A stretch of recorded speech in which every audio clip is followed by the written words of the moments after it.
Okay. Thank you so much, everyone who joined this meeting. Probably over the next 1 hour, 20 minutes, what we're going to cover is the session 2, which is around drafting a request for proposal for the various projects or award of studies that you might have to do over your course of time at DMU or at any other government institution. So before we get started, again, the standard disclaimer, this is based on the experience and knowledge that DMU has gathered over the past 3 years. At any point in time, probably, we do not represent that this content will be error-free, but we have made reasonable efforts to ensure that all content here is accurate.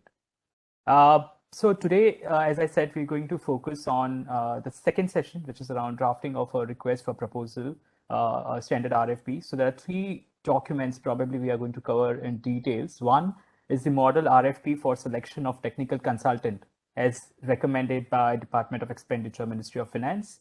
Second, based on this Model RFP, DMU has created its own draft RFP template for various monitoring and evaluation studies. So we have made few tweaks depending upon the requirements of DMU. At the same time, we have also introduced additional provisions to comply with GFR 2017 and Manual for Procurement of Consultancy and Other Services 2017. So that's the draft RFP template. And last, we will talk about what does a complete comprehensive terms of reference include. So we'll talk about various sections, various provisions that we need to include in terms of reference so that the consultant gets a very good idea about what the project is about and what are the expectations from the applicant. So that's the agenda for today. But before we get there, I just wanted to check if there are any questions from our last session. I had received some feedback. Definitely, we'll try to go slow this time. Also, there were a few queries that I tried to address offline. Maybe I could cover 1 or 2 questions that I received. One was around, Aditya had talked about sequential bidding last time. So the question was, can sequential bidding be done for services? So I tried to clarify there last time, so I'm just going to make it clear again. Sequential bidding is allowed in both goods and services. Sequential bidding means multiple stages. So when I say multiple stages, as we discussed last time, stage 1 is expression of interest. Stage 2 could be asking for proposals, which is technical and financial proposals. So that's a sequential bidding that we were talking about. So a 2-stage system typically consists of EOI and second stage technical and financial proposal. The question then there was, can technical proposals and financial proposals be asked separately? So you ask for technical proposals, you announce the scope for technical proposals, and then you go ahead with financial proposals. So the answer to that question is no. You can't. It's not advised that you ask for technical and financial proposals separately, for the sound reason that I gave last time is the moment you make the technical scores public, there is an opportunity to manipulate the financial proposals for the applicants. So that's something that probably we should avoid. We should not ask for financial proposals separately. We should ask it at the same time as technical proposals. Now, there is one exception to this. If you are following something like lowest cost selection, where the technical proposal is just for bid responsiveness, thereafter the technical scores do not matter much. In that case, you can still ask for financial proposals separately. So as I gave the example of Air India, where 2 proposals got qualified, the 2 technical proposals got qualified and the financial proposal evaluation was done separately. So that's more on a little more on the sequential bidding that I had introduced last time. I thought I'll clarify on this. Sequential bidding here, bidding does not mean technical and financial proposals to be asked separately. It just means EOI is done at stage 1 and stage 2 consists of 2 bids, 2 envelopes. So that's more on the sequential bidding. Any other question? Anyone would like to unmute, share any thoughts from last session before we move on to today's agenda? Metri, any questions on the chat? Nothing as of now, Paresh. Okay, so if no more questions, then probably we'll go to today's agenda. Let me start with the first item on the list, which is introduction of the Model RFP for selection of technical consultant. So what is this Model RFP about? This Model RFP was first circulated by Department of Expenditure on May 21, 2009. It is nothing but a ready to use template for any RFP, and the objective here is selection of a technical consultant. For this particular Model RFP, the problem statement was selection of technical consultant for conducting a feasibility study for one of the PPP projects.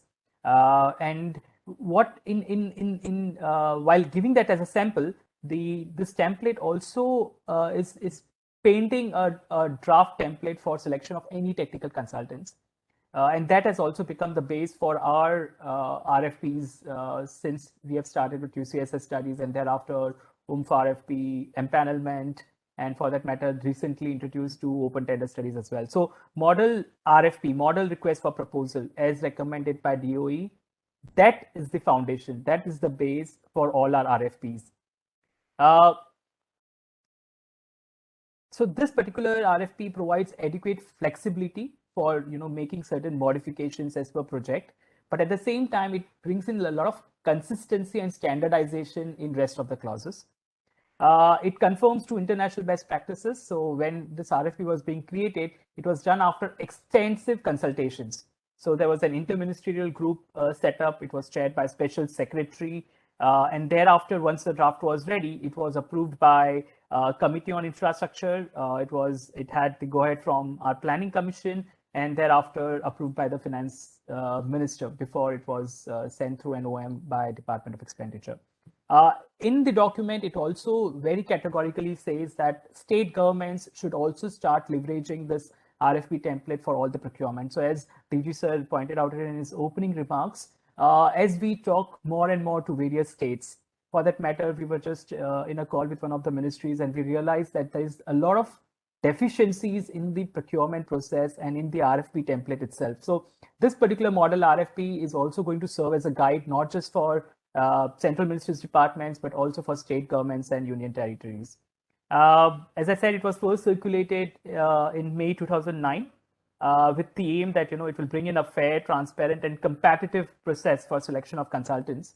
Thereafter, we have had multiple other circulars that have come in. So GFR 2017, Manual for Procurement of Consultancy and Other Services 2017. So some of the clauses needed revision with time, but still, the Model RFP still remains sacrosanct, and it's still a guidance for a lot of procurement done by the government. Coming on to structure of Model RFP, how is this Model RFP structured? So I'll quickly show you a glimpse of Model RFP probably after showing this particular framework. So the RFP is split into 3 specific sections. First one is invitation for proposals, where it gives you all the relevant details for the proposals that are being sought from the bidders or applicants. So that's the first section, invitation for proposals, which has 6 subsections. The second one is supporting schedules. So to support section 1, invitation for proposals, there are 4 schedules.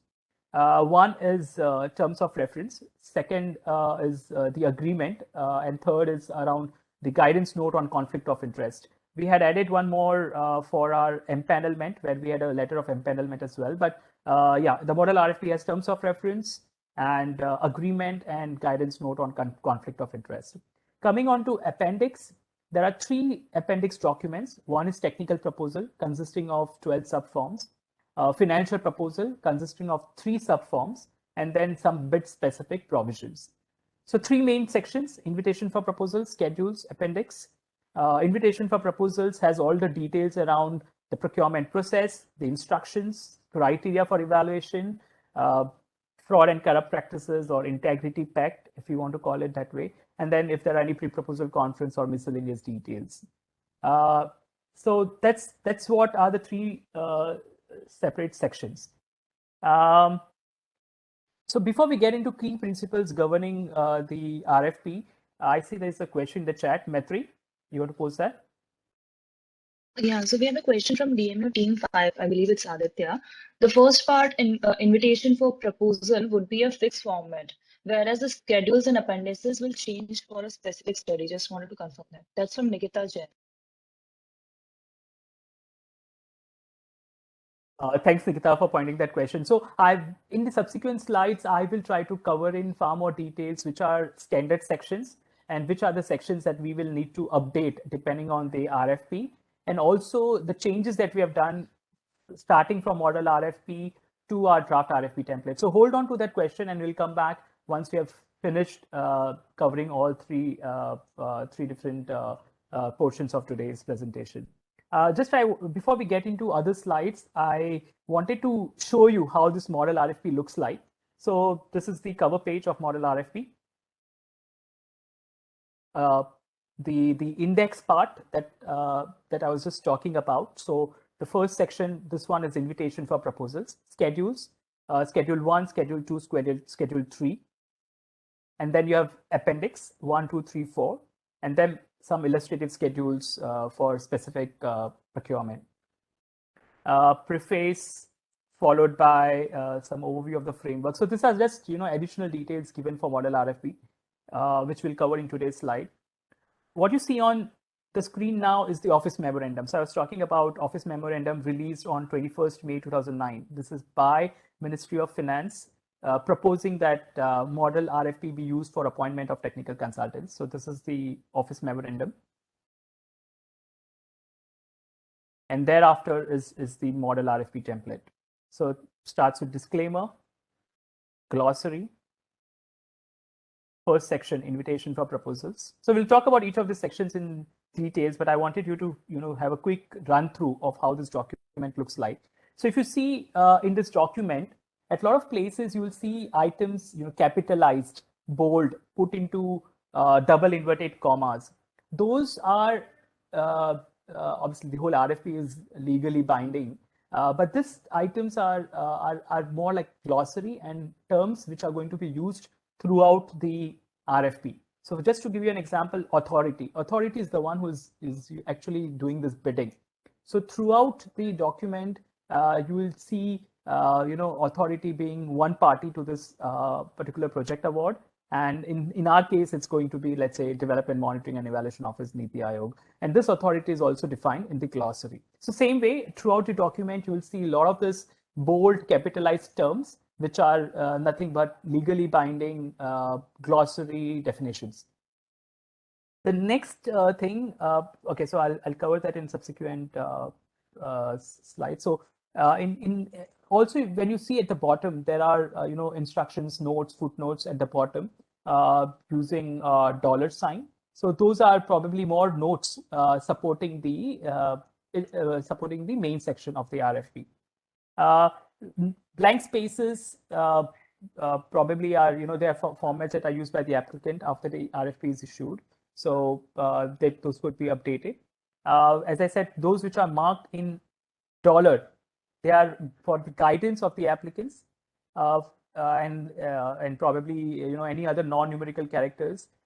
We can remove it depending upon whenever we are floating the RFP. So all these changes are already done in our draft DMO template. So we did not go into those specific references while updating our RFP template. So these are all other clauses that we're going to cover. Then you will often see the RFP making use of square brackets. So the square brackets are nothing but indicating that those terms can be updated by the bidding authority. So here this particular term has to be replaced by the actual date. Okay, asterisk means to be filled in by the bidding authority. Okay, so we'll talk about each of these clauses in details, but I just want to quickly run through the entire RFP here.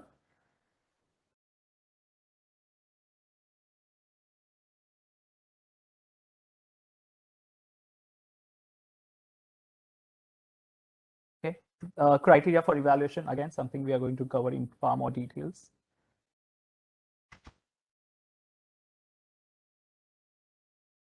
Okay, with this, then we have the schedule starting in. The Schedule 1 is around the terms of reference. I was saying that this Model RFP was kept in mind, taking into picture consultancy for a feasibility report for infrastructure project. So that was the idea, and the terms of reference that you see here, the content here, is basically talking about that.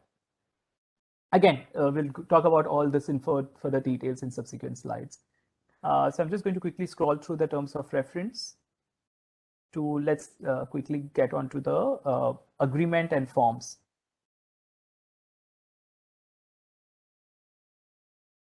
Okay, so Schedule 2 is the agreement. So agreement in a way mirrors Section 1, which has all the clauses there. So in a way, it mirrors that with additional legal agreement clauses in it. This agreement becomes very important. It has to be, it is binding on both the parties and has to be signed before commencement of the project. So this is the copy of that agreement. So as part of RFP, we also share the draft agreement copy with all the interested applicants. So this is like any other document. And towards the end, it has to be signed by both the parties in presence of witnesses. So here it is. Okay, and this is annexed as part of the agreement. All the relevant documents are also annexed. So one of the annexures here is terms of reference, which we just covered in the previous sections. Last thing that I wanted to show you in the model RFP is how these forms look like. So as part of the proposal, this is covered in the appendices. There are forms to be submitted by the various interested applicants. So the first one, Appendix 1, relates to technical proposals. Technical proposal in model RFP has 14 forms. We need 12 forms, and we are further rationalizing the number of forms as well. So we'll talk about it again in subsequent part of the presentation. So this is technical proposal. The Form 1 is covering letter for the proposal. Form 2 is particulars of the applicant. So this is specific details that we ask from the applicant. Statement of legal capacity, power of attorney, financial capacity of the applicant, which talks about the revenues in the last 3 years. Key personnel details. So on a high level, who will those key personnel be? Proposed methodology, work plan, and so on and so forth. So we ask details around assignments of applicant, assignments of key personnel thereafter. So 14 forms here, 15 forms actually. And then financial proposal has 3 forms in it, a covering letter. This, what you see on slide now, is the format for submitting financial proposal. So the row here that you see GH and I is where you figure out who will be the lowest bidder. And there are subsequent notes to the financial proposal. Yeah, and I was talking about bid specific provisions. So these are where you have currency based footnotes. What is that meaning? Non-numeric footnotes, what do they mean, and so on and so forth. So that's the model RFP, and then the model RFP gives some illustrative schedules for various different problem statements. I think they have covered 3 or 4 in this particular model RFP. Yeah. So that's how a model RFP looks like. So the idea for me to show you that model RFP is to get familiar with how this document looks like. So reiterating, it has 3 sections in it: invitation for proposals, which has 6 subsections; schedules, which has 3 schedules under it; and appendix, which has 3 different types of forms: technical proposal, financial proposals, and bid specific provisions. What I'm going to do in subsequent slides is cover key principles of this RFP. It will be difficult for me to explain you each and every statement on the model RFP. For that matter, we might not be able to cover all the clauses of the model RFP. So that is something that probably whenever you reach that stage, you can read it in far more details and come back to the procurement team for any clarifications you need. But at this point in time, what we are going to do is cover key clauses, and key clauses could be related to what these terms of reference are, what is included in an agreement, the whole procurement process. So what should be a technical proposal contain? What should a financial proposal contain? Evaluation. So once we have received all the proposals, what is the process that we have laid out in the RFP? So bid responsiveness, technical evaluation, financial evaluation. So those things is what we'll cover in today's session. If time permits, I would also want to cover some specific clauses regarding implementation of RFP. So once the project is awarded, there are certain scenarios around, let's say, if a key personnel has to be substituted. what is the clause that governs that? What if somebody violates the confidentiality or proprietary data clauses? So what action can be taken? What if, as we had seen in UCSS studies, what if somebody does not do the minimum number of surveys that we have asked for? What are the penal actions that can be taken? So those kind of clauses is what I'll try to cover in today's session. As I said, this is very indicative clauses that we'll pick up. But later on, you can have a look at the model RFP, you can have a look at the DMU RFP template, and let us know if you have any queries. We can take it up in the subsequent session. So let me stop there a bit. I know I went real fast to show that model RFP to you, but we'll talk about this in far more details. But at this point in time, any questions, any thoughts? Metri, anything on the chat? Yeah, we have a question from Himanshu. He's asking that before we publish the RFP formally on the CPP portal, can we list down the studies which the RFP would be releasing in the next coming 2 or 3 weeks with the tentative date so that we can increase the word among the potential bidders on the social media website? Okay, so in the RFP itself, do we want to announce the other RFPs that we are going to publish? I would not advise you to do that, Himanshu. There are multiple other ways to publicize. You can always have these teasers on website. You can have teasers on social media. But RFP is a legally binding document, so I would not say we include any other irrelevant details in the RFP. RFP is very focused on a very specific objective, and we should, restrain ourselves just to that.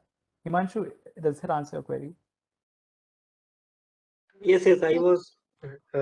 I was not mentioning that it would be released in the existing RFP, but can we like promote the upcoming studies on the social media handles before formally releasing the RFP? Or Definitely, yeah. We could always have teasers, upcoming RFP coming on this date. But I think anything that we put on our website is a commitment. So be 100% sure that RFP has all the approvals, and you will definitely publish it by that particular date. So, but there is no one stopping us from publicizing or creating some excitement before the RFP. Okay, thanks, Paresh. Okay. So coming on to key clauses, and I'll try to go slow based on the feedback that I had received in the last session. And please feel free to unmute yourselves. Stop me if something is is not self-explanatory. So first one, terms of reference. What is terms of reference? Terms of reference basically lays down what is the expectations from the consultant once they come onto the project. That's basically what we are trying to do. Through terms of reference, we are trying to tell consultant, this is our problem statement. This is where we want your help. As part of the project, this is what is going to be our scope of services. This is the approach or methodology that is expected from you. This project will have XYZ deliverables. This is the payment schedule. And then there are some supporting clauses, which is around reporting structure. How are you going to govern this whole RFP project? So how many milestones and who will review at what stage? Acceptance criteria for the deliverables, meetings, if at all meetings have to happen, where will they happen? If person A is flying from one place to come to that meeting location, are we going to reimburse them any amount? So those kind of things is covered in the terms of reference.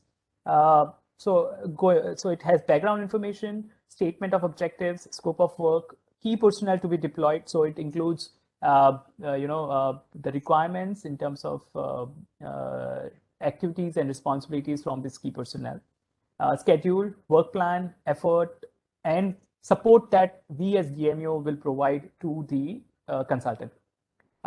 Some guidelines here. TOR has to be definitely detailed. So some sample TORs, we have been doing RFPs for so many different requests.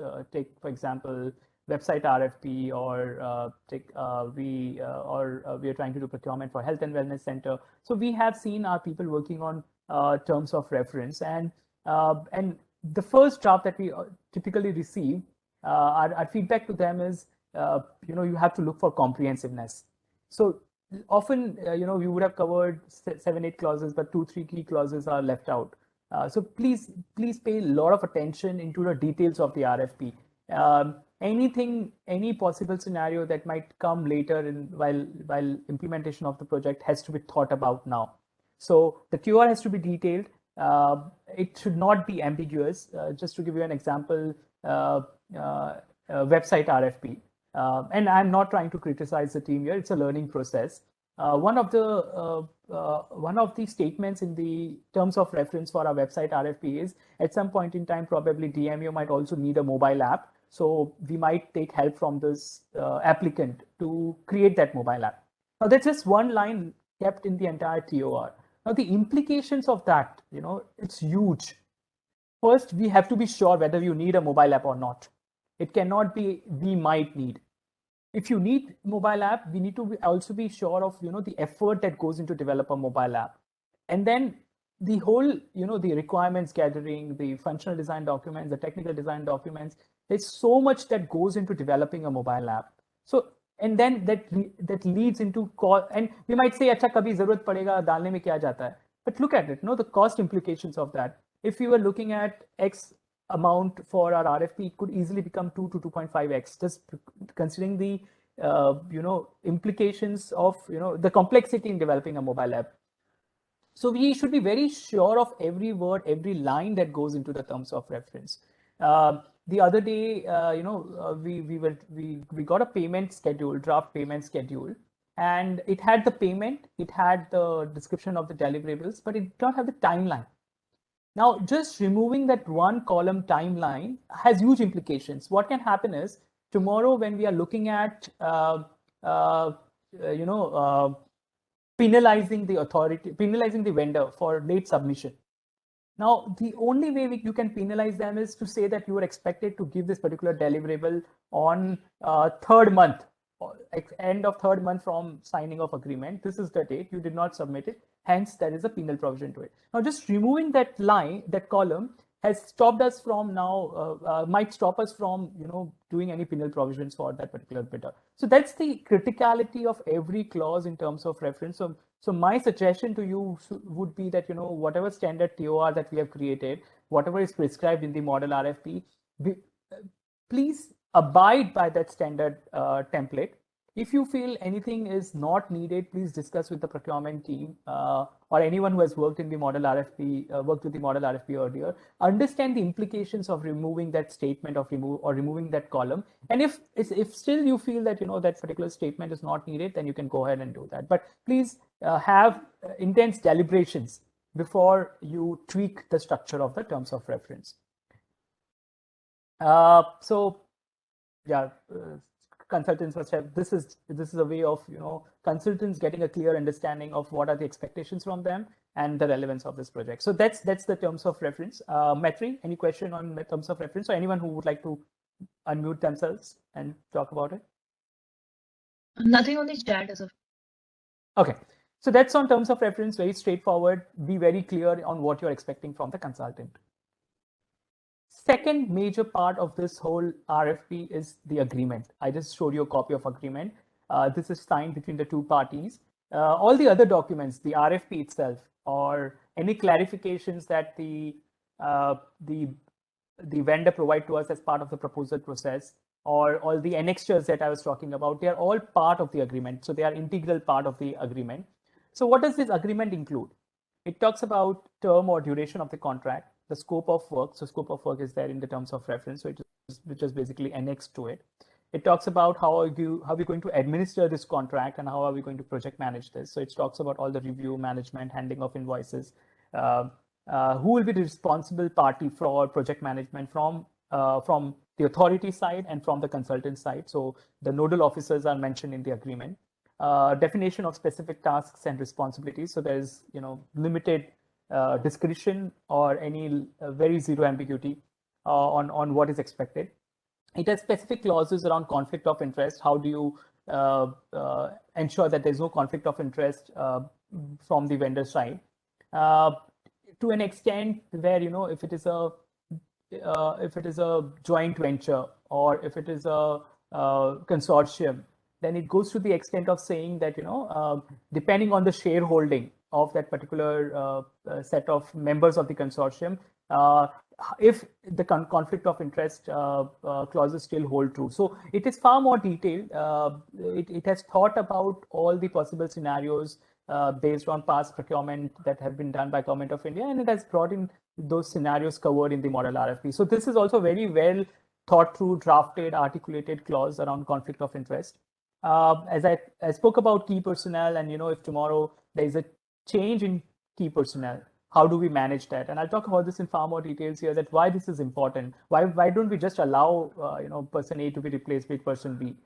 No, that it's going to impact the whole procurement process we have done. If person A got 85 marks, and because of that 85 marks, that consultant became L1, and tomorrow we replace that person A with person B, then the whole evaluation that we have done goes for a toss. So it's important that we have clauses to safeguard that part around replacement or substitution of key personnel.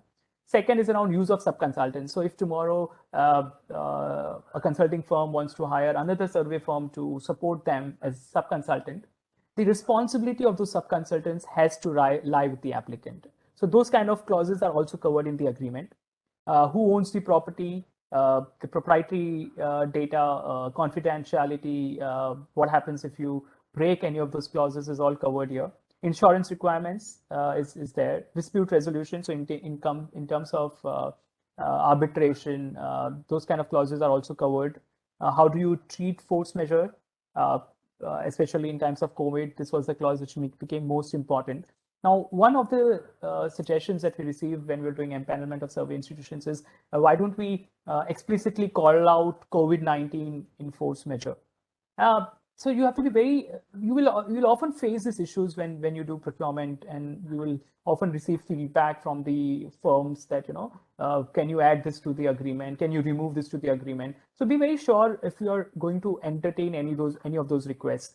For that matter, COVID-19 is already covered in the RFP in some form, even if it has not called it specifically COVID-19. But if it's but the definition in a way covers COVID-19. So we thought that COVID-19 is not needed, and we said the clause is self-explanatory, no changes contemplated, and we reverted back to the respective consultant who had sought changes. So again, please be very cognizant if you're going to change any of these clauses in the agreement. It's very important to understand the implications.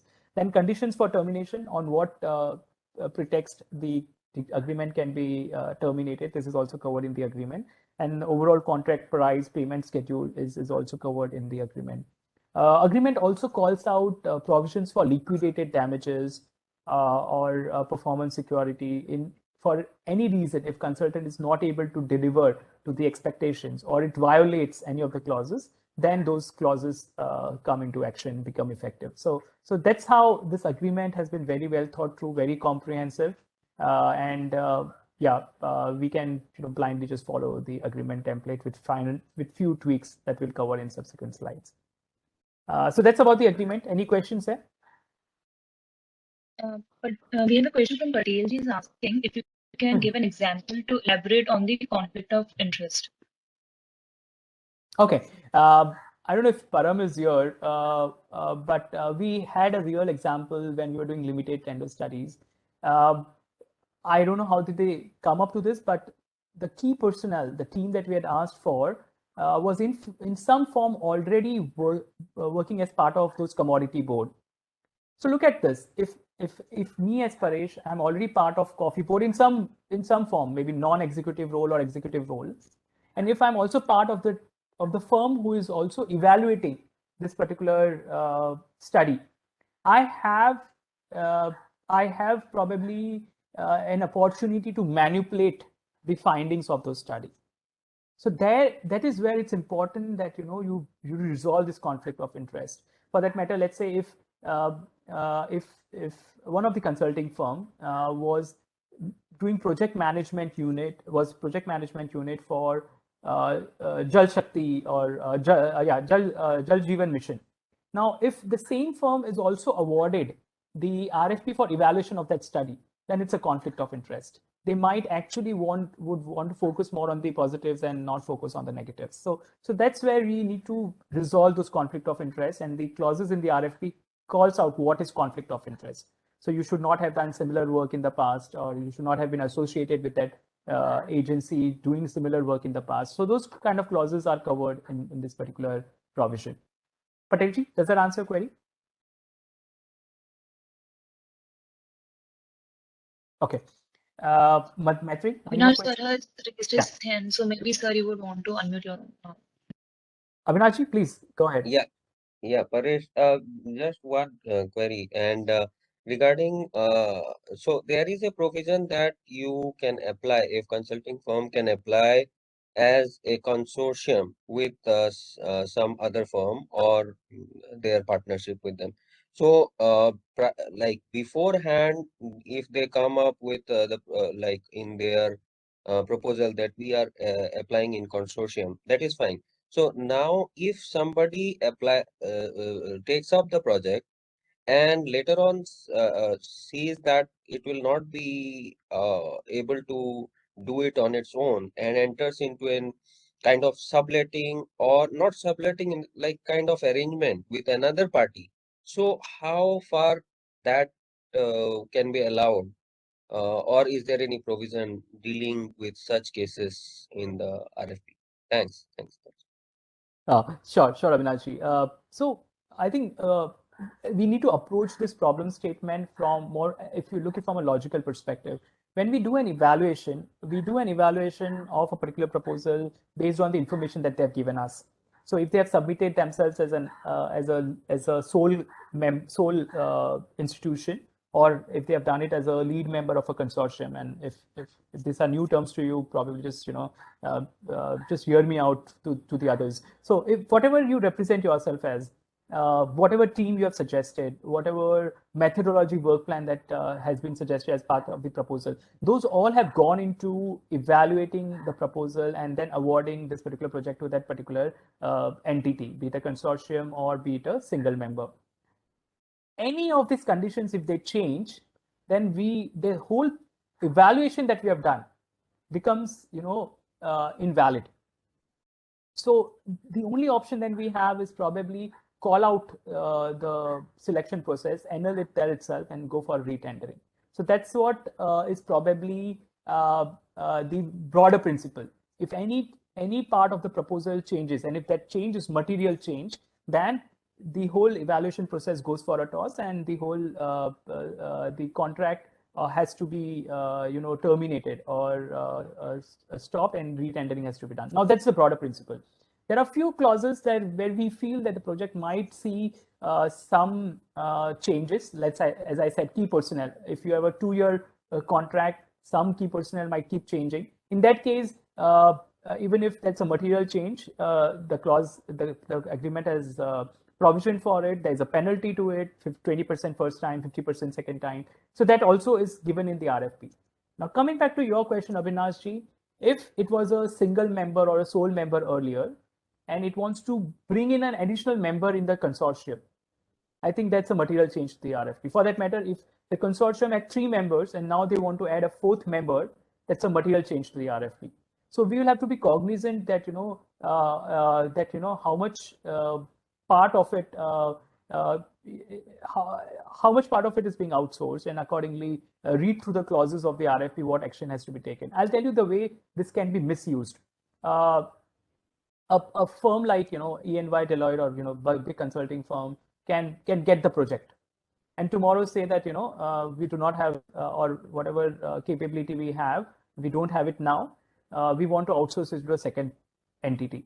They might actually get the entire work done by a second entity, which is not what was envisioned in the RFP or in the evaluation. So I would say we'll have to obviously take decisions based on those circumstances, but ideally the answer here should be no. We should not allow subletting further after the project has been awarded and it was not part of the project terms and conditions. Avinash, does that answer the query? Yeah, Paresh, one, I understand the logic and this, but will we be able to verify it? Like that's if somebody takes it and there are and does not, like if it explicitly does not come out and it kind of sublets it and then gets it done from another party and gives you back, how will we verify it? Like Okay, Yeah. great question. And Avinash, sorry again, I'll use this question to address a larger principle. Again, all the information that a particular applicant submits to us, right? It's next to impossible to verify every information. It's just next to impossible. Let's say they submitted a project. They said it was 10,000 crore project. We have to just go with what they have given us. Now the question is, should we verify it? No, we are not in the business of verification. We will work on good faith here. We will go by the undertaking that they have given, that all the information that has been submitted is to the best of their knowledge, and we will go ahead with whatever submission they have given. So that's the principle that probably when I had joined, and I also was checking, educational qualifications. Should we ask them for degree certificates, right? Why should we get into that business is what I was asked. Are we a audit company? No, we are not. If somebody says he is bachelor's in so and so and has so and so expertise, we have to just go with that. So that's a larger principle.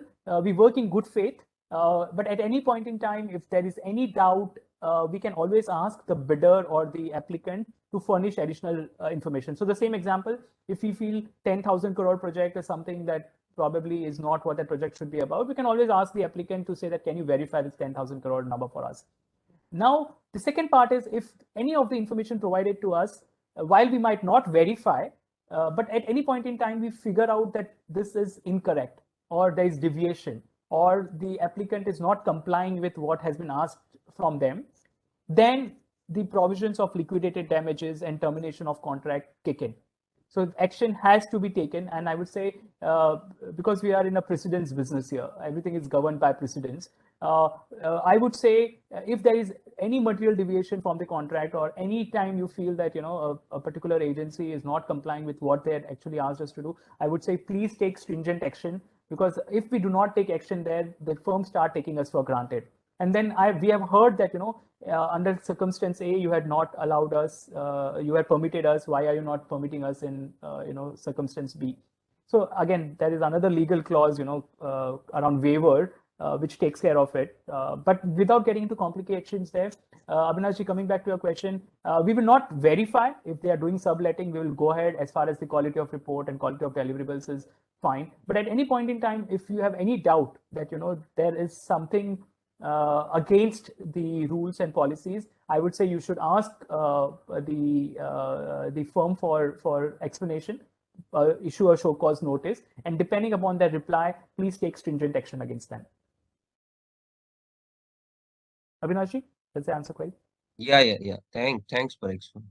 Okay, thanks, Abhinashji. Maitri, any more questions? Raise your hands if Shweta would like to ask. Yeah, Shweta, please, if there are any additional inputs you want to bring in. Yeah, so regarding first, I'll just address Abhinashji's query. So again, the RFP and the agreement allows for hiring of additional consultants. As Paresh mentioned, we really don't want to change the composition that we have agreed to in the proposal, but it happens at times during our studies, etc. There would be a need for the hired consultants to get more people on board. So for instance, in package 10, when we were doing the UCSS studies, they needed additional people to help them with the qualitative research. So, but the agreement very explicitly states that they need to take prior approval from the authority, that is DMO. So they cannot proceed with such a step without having approval from DMO. And secondly, any such change has to be done at no additional cost. So there can be no additional financial revisions to the final quoted amount of the consultant.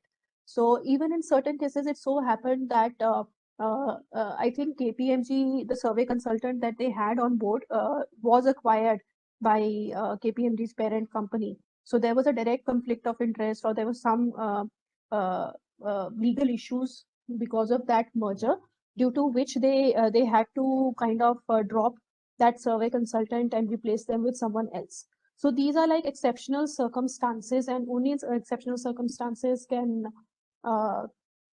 they actually onboard people.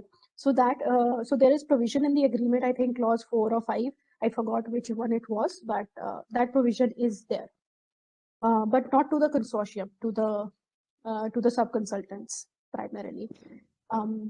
Secondly, I also wanted to mention that what Paresh mentioned about companies, some consulting companies having PMUs, etc. There's a very clear clause in the conflict of interest segment. So if you're looking at the RFP, please go through that particular section because it clearly brings out the concept of Chinese walls.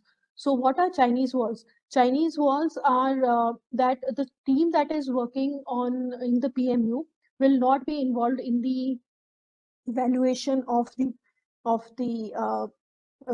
project. So that is just an example of a Chinese wall, and it is not encouraged, and it needs to be approached with caution. So that is something that needs to be discouraged, and only as a very last resort that it can be taken. So back to you, Paresh. Thanks, Shweta. Yeah, I think in 1.5 hours, it's very difficult to go into each clause and talk about details. But as Shweta pointed out, at any point in time, if you feel that you need more details on this, how to proceed further, I would say go ahead, go into the Model RFP, go into the agreement, and you will figure out that every possible scenario is covered in the agreement. It's a matter of interpretation of those clauses and taking action depending on those clauses. I have handled this particular procedures for 1.5 years. Shweta has been doing it for 2.5 years.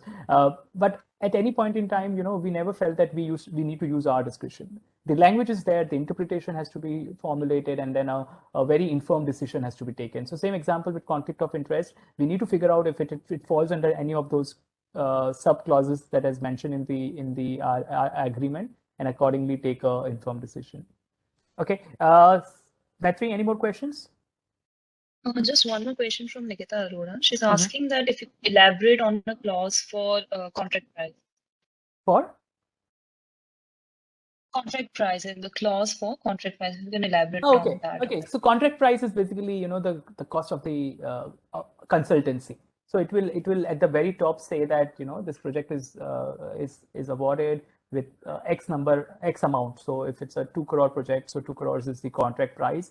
It will, if at all anything is given in advance as first installment, it might also say that 40% has been released as the first installment, and there is a specific clause for payment schedule. So how is this money going to be released? So I have a slide for that. I'll talk about that payment schedule that based on deliverables, based on milestones, based on acceptance criteria, where DMO says that we approve this particular deliverable, then the payment is released.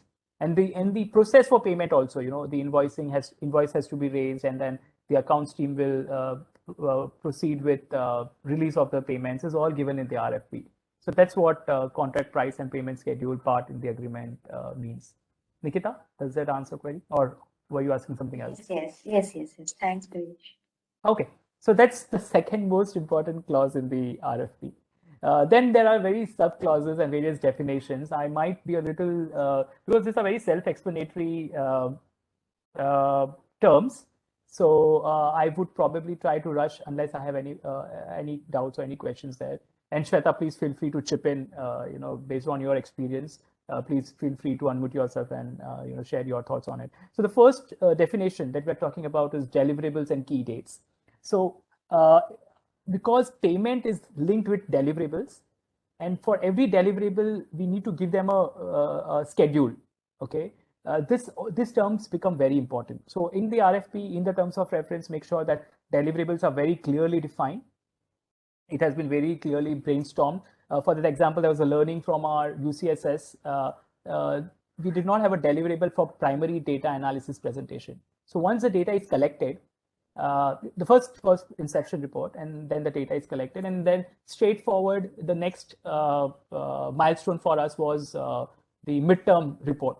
Now, between midterm report, inception report, and final evaluation report, we never at any point never checked whether the data that they have collected makes sense or not. What is the preliminary findings from that data?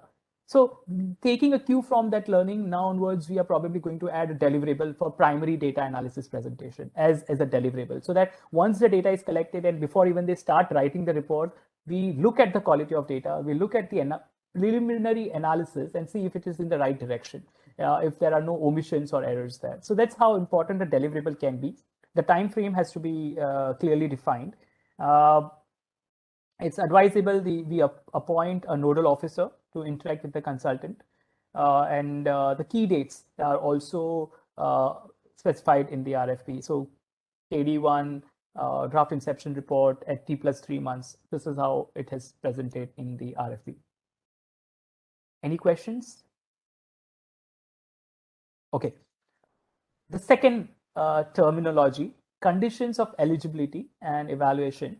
So in terms of eligibility and evaluation, the project consists of two major parties for delivery. One is the firm itself, what we will call as applicant. And as Avinash was saying, this applicant can be representing it solely. So it's a single member or a single institution, or it could be a consortium where we have multiple members.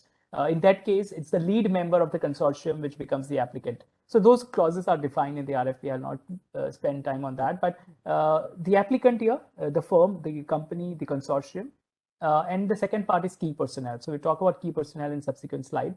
But the first one, when I say applicant, I would have to specify in the RFP the technical capacity and financial capacity of this applicant firm.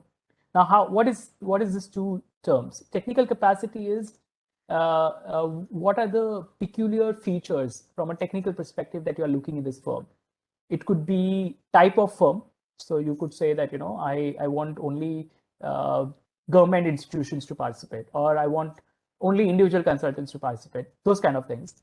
You can also say what is the kind of expertise that you're looking for. So you can say that, I'm looking for experience in this field. You should have done at least so many assignments in this particular field. You can also say that minimum, 8-10 years of experience. So those kind of clauses around technical capacity should be covered in this particular subclause. Financial capacity is more from a monetary terms, where you're looking at the turnover of the company. So you can put a cap there, X crores should be the minimum turnover of that company. So from a qualification eligibility perspective, you can define what is the technical capacity you're looking for, what is the financial capacity you're looking for. You can also specify the kind of assignments that particular firm has to have undertaken in the past. So the definition of assignments I'll talk about again in a specific slide, but that also has to be clarified. And we need to be clear on how this particular assignments, this technical capacity, financial capacity is going to feed into the evaluation process. So this part is called conditions of eligibility and criteria for evaluation for applicant firms and projects. Specific clauses 2.2.2 A, B talk about this, and criteria for evaluation is in clause 3.1. So yeah, this again become integral part of the RFP. I will not talk about exceptions here. So somebody, can actually raise the finger and say that should we even restrict ourselves to only government organizations? No, that's not what probably RFP will allow us to do. It has to be, duly competitive. So every time you decide a eligibility condition or a evaluation condition, make sure that it is still in the broad principles of the project. Broad principles, as I said very first time, there were 5 principles there. And yeah, one of them probably is fairness, transparency, and ensuring that there is enough competition in the award of projects. So we need to still be in the boundaries of those principles. We can decide what technical capacity and financial capacity conditions we want to put in. Any questions there? Okay. The previous slide was applicant. This slide is focused on key personnel, slightly verbose slide, but we'll focus on specific things around what are we looking for in key personnel. So we are looking for experience on certain set of assignments and certain expertise in terms of their educational qualifications, in terms of their relevant experience, and so on and so forth. What Model RFP allows us to do is probably for any key personnel, we reserve 30% marks for assignments, the number of assignments, and 70 marks for size and quality of assignments. And also what we need to do is very clearly lay out what is the deployment plan for this key personnel. So having a team leader 100% time versus having a team leader only for 50% of the time can have huge implications on the cost. So any of this time hours, man hours, effort, duration of the project, if you have clarity, please make sure that RFP outlines it. Okay, any questions on key personnel? Okay, so what you see on the slide is a format for putting in conditions of eligibility for key personnel. So you name the key personnel, you specify the educational qualification. So as you see, as the comment that Bhavna has put in here, the standard format for putting educational qualifications is we say which degree are you looking for? Is it bachelor's, is it master's, or is it PhD degree? Or equivalent in which field or related fields. Now, there's a reason why Bhavna has put in this comment here. And we have learned it through our past experience as well. Any word which goes missing from this educational qualification can cause trouble during appraisal.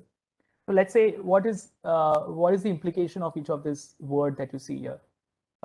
Next to degree, there is a word which says or equivalent. If I do not include this word or equivalent, then we have to restrict ourselves only to master's, bachelor's, or PhD.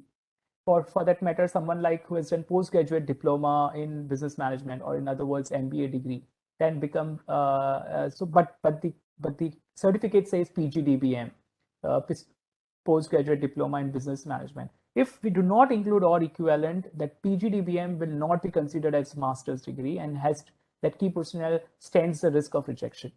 So it's important that you retain the language as is, degree or equivalent, in hyphen or related fields. Now when you fill in the blank, and let's say if you have not put in or related fields, right? I'll give you an example here where if you put in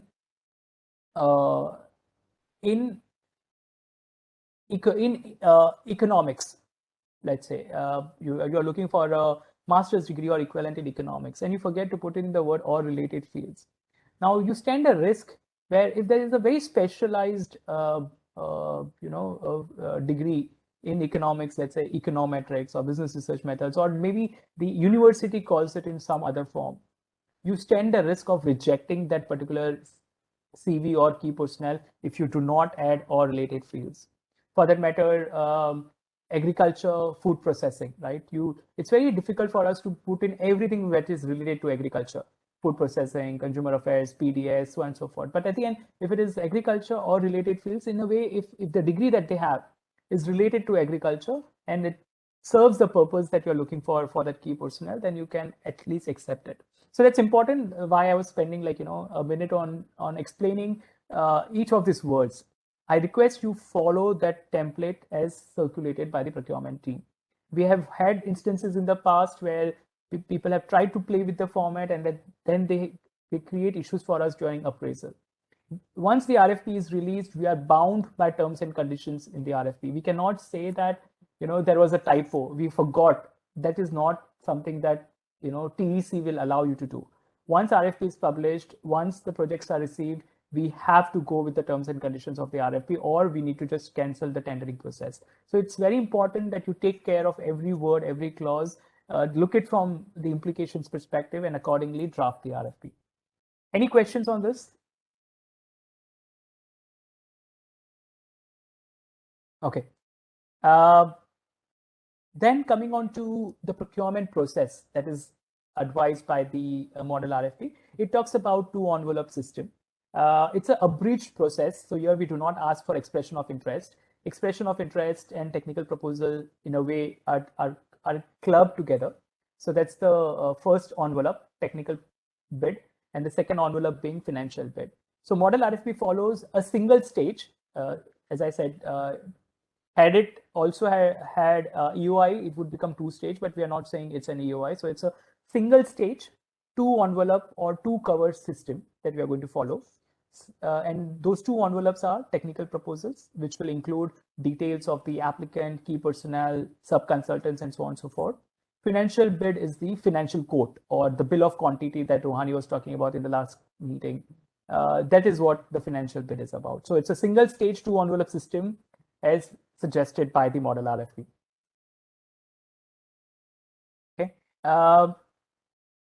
Project appraisal, the model RFP also talks about how are we going to do the project appraisal. So once the proposals are received by this proposal due date, we will open all the proposals and see if we have received all the documents that we're looking for. Once the opening is complete, it has to go through 3 stages of appraisal.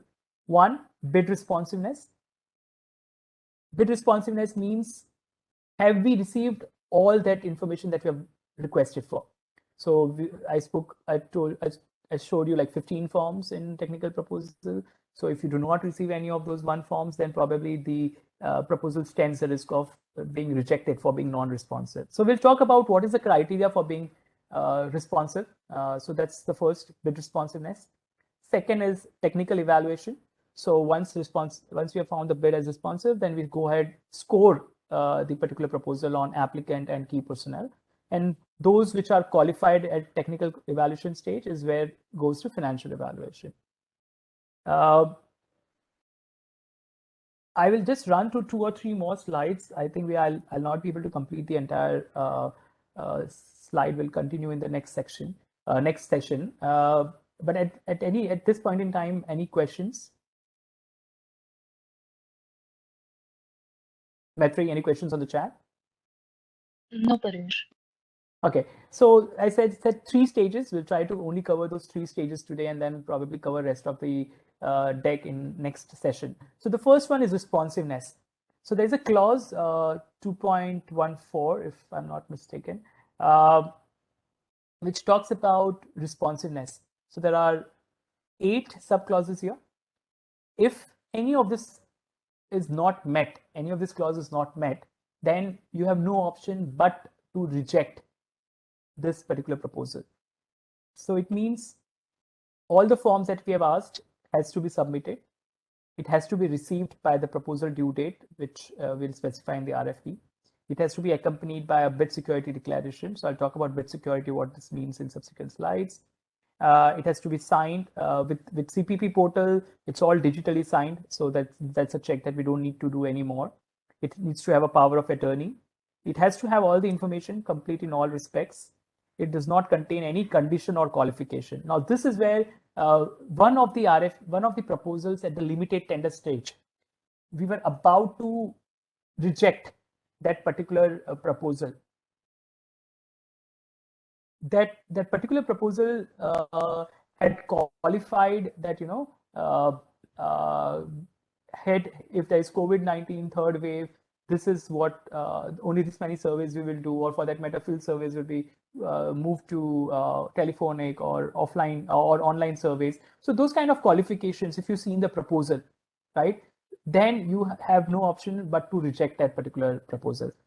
The reason behind the thinking behind this is, if there is any qualification and if you accept the proposal with that qualification, you're being unjust to the other ones. It's not parity. Each one should be governed by the same set of terms and conditions, and hence you should not allow any conditions or qualification. So that's what a proposal responsiveness is about. What you see on the right is the 12 forms which are there in our DMO draft RFP. Technical evaluation. So technical evaluation will have a mix of applicants' experience and key personnel experience. It will also have some weightage given to the write-up or the presentation to be made by the organization. Now, how do you split this particular set of marks between applicant, between key personnel, between methodology and work plan? So model RFP has some clauses around that. I'll not get into details about that. But what you see on slide 19, is what is now prescribed by GFR 2017 or in the manual for procurement of consultancy and other services. So tomorrow, if you're doing QCPS as per model RFP, then we need to abide by these ranges which are given here, where applicant firm should have 5 to 10% weightage, methodology should have 20 to 50% weightage, qualification of key personnel should have 30 to 60% weightage, transfer of knowledge, if relevant, should have 0 to 10% weightage. If the criteria of transfer of knowledge is not required or is not relevant, it can be readjusted to other criteria. So this is what our technical evaluation guidelines should have.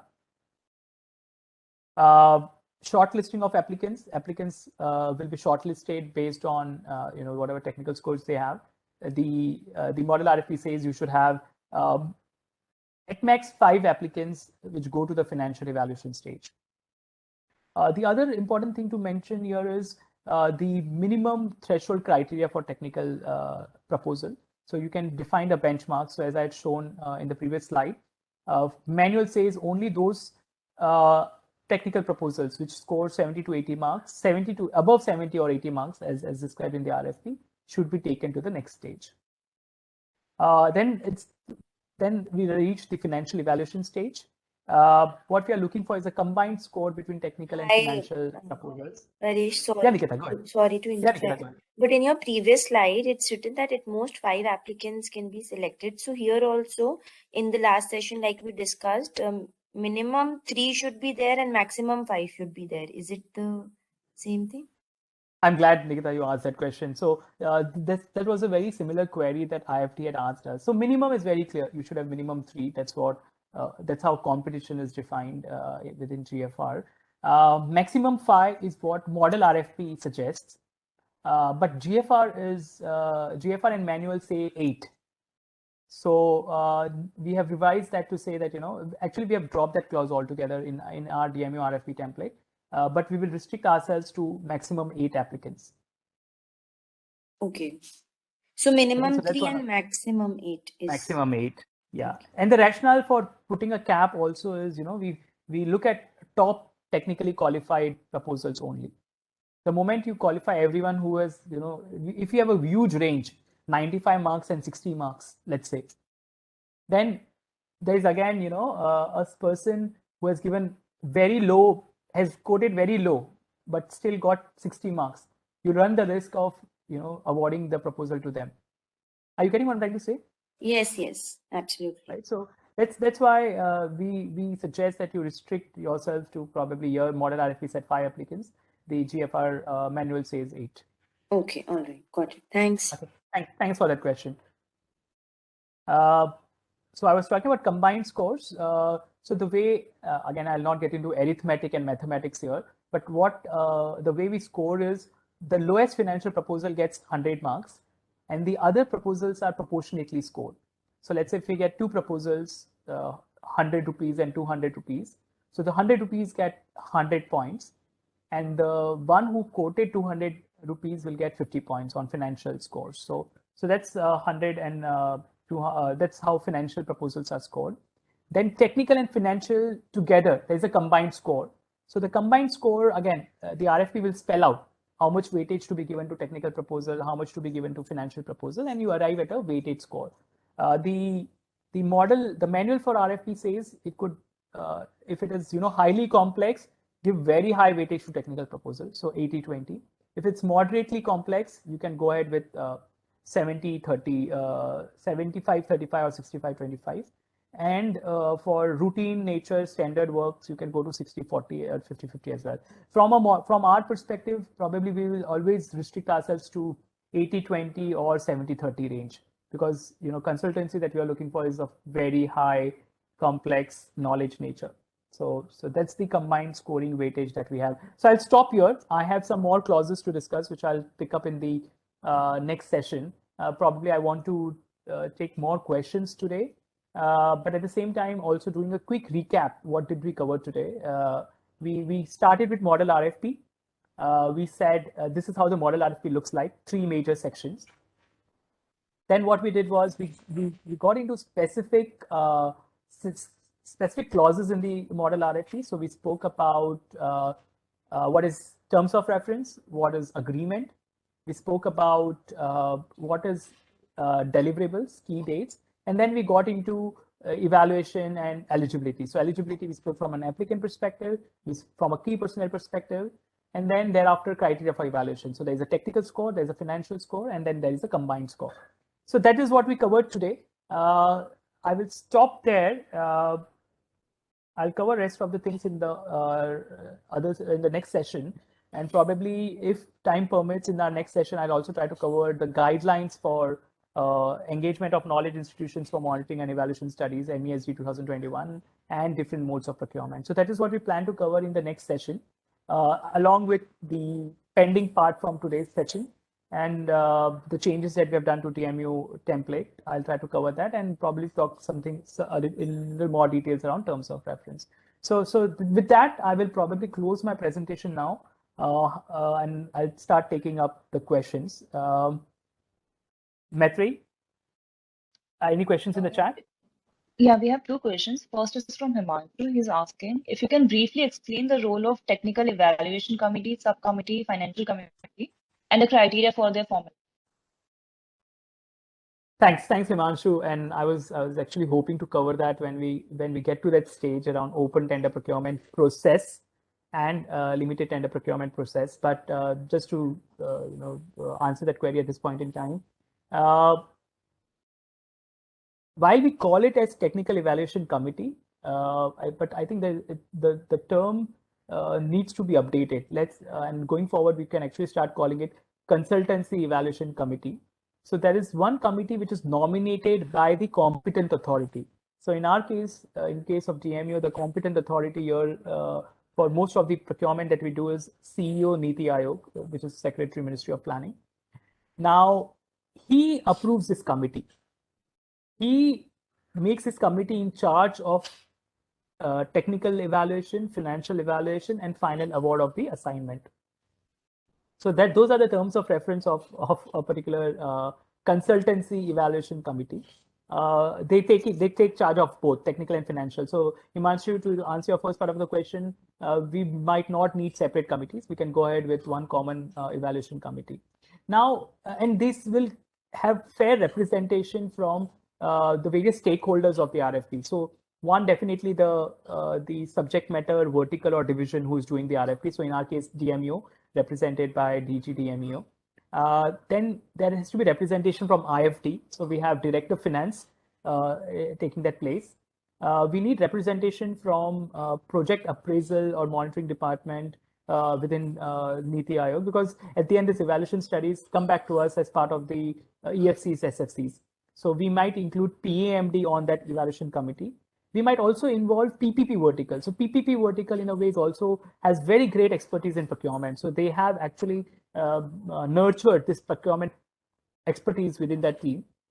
So they can also have representation on the technical evaluation committee, consultancy evaluation committee, CEC.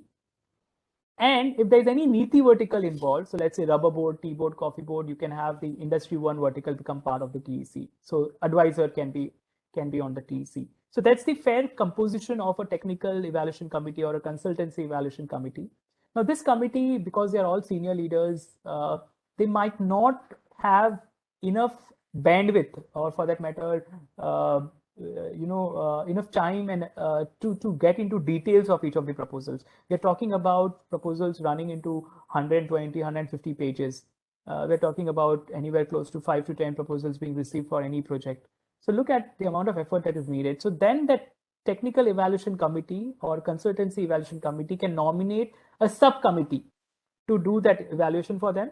So the subcommittee does the evaluation. So whoever was involved in OMF RFP or the 9 limited tender studies, they go ahead, do the responsiveness check. They do go ahead, do the evaluations, and they share the results with the CEC. CEC, has to convince itself that, the subcommittee has done a good job of evaluation. So they might ask you questions. They might want to get into details. For that matter, if subcommittee was not able to agree on any criteria or come to a consensus, then the consultancy evaluation committee can help break the deadlock there. So that becomes the role of CEC. CEC becomes the supervisory committee here, and the subcommittee does the groundwork of evaluations. So that's the role of CEC subcommittee, and that's how the composition is about this committees. Himanshu, does that answer the query? Yes. Thanks, Paresh. Okay, cool. Then there's another question around from Bhavna. Bhavna is asking if I can expand on the criteria, transfer of knowledge as a criterion. Thanks, Bhavna, for pointing that out. So in our past UCSS studies, in the other limited tender studies, we actually did not have scoring in limited tender studies. In the open tender RFPs, we do not have this criteria, transfer of knowledge. But there could be some RFPs where this becomes very important. And I can give you an example of institutionalization of OOMF 2.0, the RFP that, the OOMF metrics led by Anand had proposed last year. Unfortunately, we could not come up with L1 in that case. The rates were too high for us to award the project on those rates. But in that particular RFP, what we were trying to do is institutionalize OOMF at central ministry department level and at states level. Now here, what would happen is that particular institution would have created a lot of assets in those 2-year period around, templates for logical framework, theory of change, training sessions, learning modules, the procedure to be followed, the maturity assessment, or for that matter, I'm not sure if they would have done something like what we did for data governance quality, if they would have also done some kind of monitoring assessment. So the firm does a lot in 2 years, and the consultants are driving it. At best, what DMU does would have been, advising, reviewing, or for that matter, project managing that particular RFP. What often happens is once the project is complete, we go back to square one. Now that's where we need to safeguard our interests there, that at any point the consultant is approaching its end date or closure date, it should start working on handover to DMO staff or to the ministry or to the central ministry and department. And this handover is very, very important. The entire efforts of those 2 years are dependent on having this good handover, good succession planning. For that matter, in private sector, we also go to an extent to create something which is called as sustainability toolkit, to just ensure that whatever initiatives that were taken during the course of project, they remain sustainable. And as part of sustainability, the handover becomes too important. It might include, again, getting into jargons here, we follow, in private sector, we used to follow you do, we do, I do approach. You do means the consultant will show to me and how this is to be done. We do, next time, DMO and consultant will do that exercise together. And then I do, where now only the DMO or the state or the ministry department will do it themselves. Only when they complete this you do, we do, I do approach is when I call the handover complete. Now, what you see in the as the fourth criteria is that part, transfer of knowledge. Giving 10% weightage to transfer of knowledge is very important, so that whatever 2.5 crore or 2 crore investment that you have done in particular RFP, you make sure that that knowledge is retained within the institution which has bidded for that. Often we see the consultant leaves, all the findings are in a report, and the project ends there. So it's important that handover is given equal importance. Bhavna, does that answer query? Thanks a lot, Paresh, for that very detailed explanation. So just a related question. So at the RFP stage, how would we assess that? Would we ask them to give a proposal for how they need to do transfer of knowledge? Yes. So one of the forms in the RFP is methodology and understanding of terms of reference. There we can add a question. How does the applicant plan to do this transfer of knowledge? So this approach that I was talking about, right? You do, we do, I do. If the consultant mentions this in the RFP, it says that they have given enough thought or they have enough experience to make sure that the knowledge is retained within the system. Now the consultants have come to a stage where they've there is a ready template. You can do an internet search and you can write 2 pages on transfer of knowledge, how you're going to do. Then what becomes important is the presentation round. So this write-up has 20 marks. Generally 20 marks, where 10% is based on what you have submitted as write-up and 10 marks is for the presentation. So during the presentation also, you can ask very pointed questions. Have they thought about, the issues that you're going to face in transfer of knowledge? Like in the States, you can drive them to do, you can create the OOMF document for them. But at the end, they should be able to get to a position of themselves refining those indicators, because it's a continuous improving exercise. So you might really ask a question to them that, look, you created the document for them once, but how do you ensure that tomorrow if there's any refining needed, how will you ensure that that knowledge is retained? And then probably if I was the consultant, I would say that, I could have some written assessment test at the time of handover. And I would keep sharing that scores. If the score at the first round was 30 marks or 60 marks, I can have a subsequent session where the minimum assessment score should reach around 90. If the various stakeholders who are going to manage this exercise score only 90 and above, is when I'll call my handover complete. So those kind of things has to be put in, and that's how we are judged, based on the write-up and based on the presentation. Bhavna, does that answer query? Yeah, thanks a lot, Paresh. That we close the call here.